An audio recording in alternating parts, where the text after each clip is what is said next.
안녕하세요. 말씀을 품고 말씀을 살아내는 바이블 1189 204번째 날, 오늘은 여호수아 11장입니다. 지난주 10장에서 우리는 태양을 멈추는 기적, 그리고 가나안의 남부 연합군을 격파하는 놀라운 승리를 목격했는데요. 이번엔 더 거대하고 압도적인 소식이 들려옵니다. 남부와는 비교도 안 되는 가나안 북부의 연합군이 해변의 수많은 모래처럼 이스라엘에게 몰려온다는 거예요. 게다가 최첨단 무기인 철병거까지 동원해서 말이죠.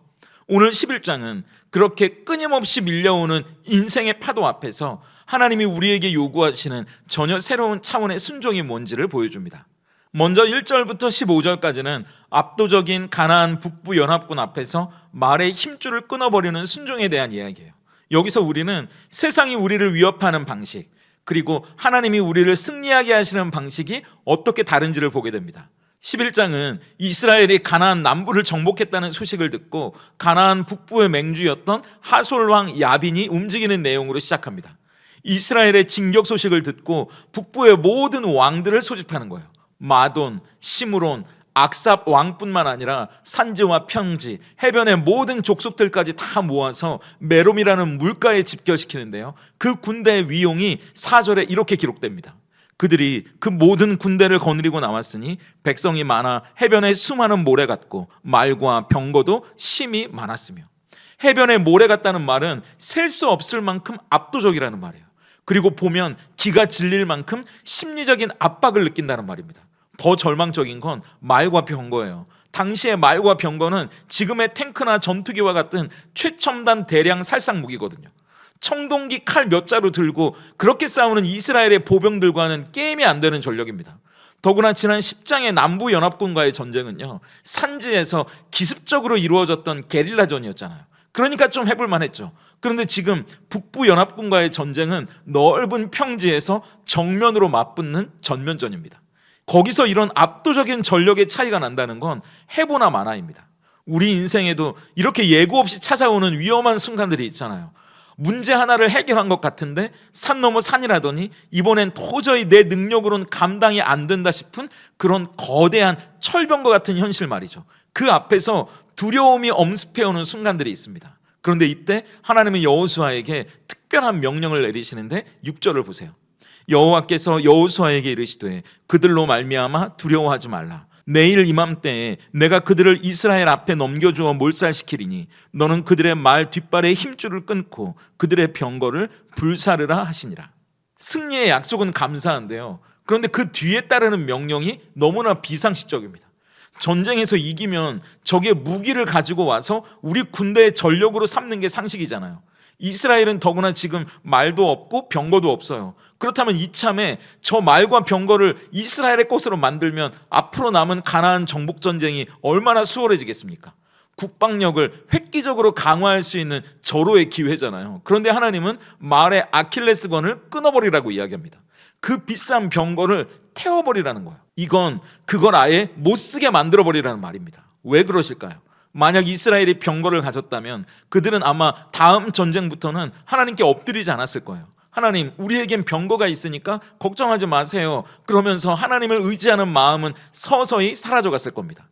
그래서 위기가 찾아오면 말을 풀었겠죠. 병거에 의지했을 거예요. 그런데 하나님은 이 이스라엘이 그렇게 말과 병거를 의지하는 민족이 아니라 하나님만 의지하는 민족으로 남기를 원하셨어요. 시편 20편 7절의 고백이 그거 아닙니까? 어떤 사람은 병거, 어떤 사람은 말을 의지하나 우리는 여호와 우리 하나님의 이름을 자랑하리로다. 이 고백이 저와 여러분의 고백도 될 수 있다면 좋겠습니다. 여호수아의 위대함은 이 명령에 어떤 토도 달지 않고 그대로 따랐다는 거예요. 9절을 보세요.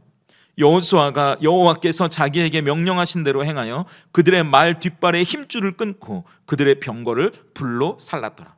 아까워하지 않았대요. 혹시 모르니까 몇 마리는 남겨둘까 계산하지도 않았습니다.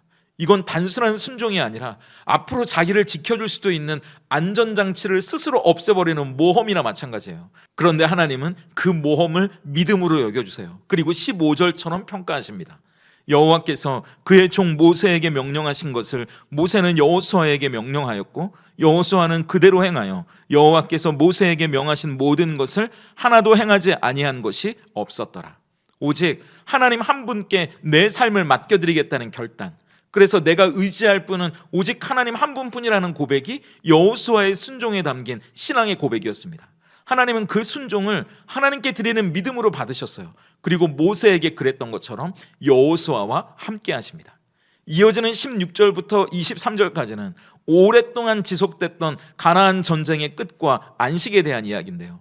우리가 본 것처럼 여호수아는 가나안의 남과 북을 휩쓸면서 전쟁을 멈추지 않고 가나안 족속을 그 땅에서 몰아내는데 18절을 보세요. 여호수아가 그 모든 왕들과 싸운 기간은 오랫동안이라. 우리는 성경을 읽을 때 몇 장 넘기면 전쟁이 끝나 있으니까 이 정복전쟁이 금방 끝난 줄 알지만 갈렙의 나이를 한번 역산해 보면 이 전쟁은 약 7년 정도 지속됩니다. 7년이면 결코 짧은 시간이 아니죠. 지난주에는 단번에 이기게 하시는 하나님을 봤는데 동시에 하나님은 우리를 오랫동안 싸우게도 하십니다. 왜 하나님은 단번에 끝내주시지 않고 이렇게 긴 전쟁을 하게 하실까요? 이 과정을 통해 이스라엘의 믿음을 단련시키는 거죠. 그리고 그 땅에 뿌리 박혔던 죄악을 완전히 제거하기 위해서 시간이 필요했던 겁니다. 우리도 마찬가지예요. 하나님의 약속은 우리에게 오랫동안의 인내를 요구할 때가 있거든요. 믿음은 한순간의 짜릿한 기억, 그걸 체험하는 것으로 완성되는 게 아니라 지루해 보이는 일상 속에서 보이지 않는 하나님의 약속을 붙들고 오늘을 견디고 내일을 견디고 그렇게 한 걸음 한 걸음 나아가는 끈기에 있다는 걸 기억해야 합니다. 그리고 이 전쟁의 대미를 장식하는 중요한 사건이 등장하는데 21절을 보세요. 그때 여호수아가 가서 산지와 헤브론과 드빌과 아납과 유다 온 산지와 이스라엘의 온 산지에서 아낙 사람들을 멸절하고 그가 또 그들의 성읍들을 진멸하여 바쳤으므로. 여기 등장하는 아낙 사람들이 누군가요? 40년 전 가데스 바네아에서 이스라엘 정탐꾼들을 공포에 떨게 만들었던 바로 그 거인들입니다. 우리는 그들 보기에 메뚜기 같다면서 이스라엘 전체를 통곡과 절망의 바다로 만들었고 결국 출애굽 1세대가 가나안 땅을 밟지 못한 채 광야에서 죽게 만들었던 그 원흉이죠. 아낙 자손은 그렇게 이스라엘의 무의식 깊은 곳에 박힌 패배의식이었을 거예요. 씻을 수 없는 트라우마였을 겁니다. 그들은 항상 우리는 안 된다고, 저 거인들을 이길 수 없다는 생각에 갇혀 있었을 거예요. 그런데 하나님은 이 전쟁의 마지막에 그 트라우마의 근원인 아낙 자손들을 대면하게 하십니다. 그리고 그들을 진멸하게 하세요. 그래서 그들이 가지고 있던 과거의 상처, 내면의 두려움, 패배의식의 뿌리를 완전히 뽑아내는 치유와 회복의 과정으로 삼으세요. 그때서야 23절의 결과가 있는 겁니다. 이와 같이 여호수아가 여호와께서 모세에게 말씀하신 대로 그 온 땅을 점령하여 이스라엘 지파의 구분에 따라 기업으로 주매 그 땅에 전쟁이 그쳤더라. 언제 전쟁이 그쳤다고요? 아낙 자손이 모두 제거됐을 때 비로소 전쟁이 그치고 안식이 찾아옵니다. 우리 삶에 진정한 평화가 없는 이유는 환경 때문이 아니라 내 안에 여전히 살려둔 거인들이 있어서일지도 몰라요. 그 거인들을 몰아내지 않는다면 우리 마음에 진정한 평화는 없습니다. 우리 안에 가장 깊은 두려움, 나를 늘 넘어뜨리는 그 죄와 뿌리 깊은 상처, 그걸 몰아낼 수 있는 분은 예수님밖에 없어요. 그걸 신뢰하는 게 우리의 믿음입니다. 그 믿음 안에서 하나님이 주시는 진짜 샬롬, 참된 안식의 은혜를 누릴 수 있다면 좋겠습니다. 그렇다면 오늘 여호수아 11장이 던지는 질문 앞에서 우린 어떻게 삶으로 대답할 수 있을까요? 첫 번째 질문은 내가 지금 끊어내야 할 말 뒷발의 힘줄은 무엇입니까? 이 질문은 내가 하나님보다 더 의지하고 있는 나만의 플랜 B가 뭡니까? 라는 질문과 같겠죠. 우리는 기도하면서도 사실은 한쪽 손으로는 세상의 다른 플랜 B를 붙잡고 있거든요. 하나님이 안 도와주시면 이걸로 살아야지, 그렇게 생각하는 나의 말 병거 말이죠. 통장의 잔고, 자격증, 부동산, 내 경험일 수도 있겠죠. 그런데 하나님은 그걸 버리라고 말씀하시는 게 아닙니다. 힘줄을 끊으라는 건 우리가 그걸 의지하지 못하게 하라는 말이에요. 돈이나 실력, 그런 것들이 나쁜 게 아니라 그게 하나님 대신 의지하는 우상이 되는 걸 경계하시는 겁니다. 말 뒷발에 힘줄을 끊고 병거를 불태울 때 우린 두려울 거예요. 이거 없으면 어떻게 살지? 그런데 그때 비로소 우리는 하나님의 은혜 아래 살아가는 진짜 안전을 맛보게 될 겁니다. 내가 약할 때 강함 되시는 주님의 능력이 머무는 비결은 힘줄을 끊는 거예요. 내가 하나님보다 더 의지하고 있던 그걸 놓는 겁니다. 역설적이죠. 내가 가지고 있는 병거를 불태울 때 비로소 하나님의 불병거가 우리를 호위하기 시작할 겁니다. 두 번째 질문은 내 안식을 방해하는 내면의 안악자손은 무엇입니까요? 전쟁이 그치고 평안이 오려면 반드시 안악자손이 제거돼야 합니다. 겉으로는 평안해 보이고 신앙생활도 잘하는 것 같은데 내면 깊은 곳에 내가 여전히 살려두고 있는 거인은 없는지 한번 돌아보세요. 나는 원래 이런 사람이야. 나는 변할 수 없어. 그런 열등감. 우리 집안은 안 돼. 그런 패배주의.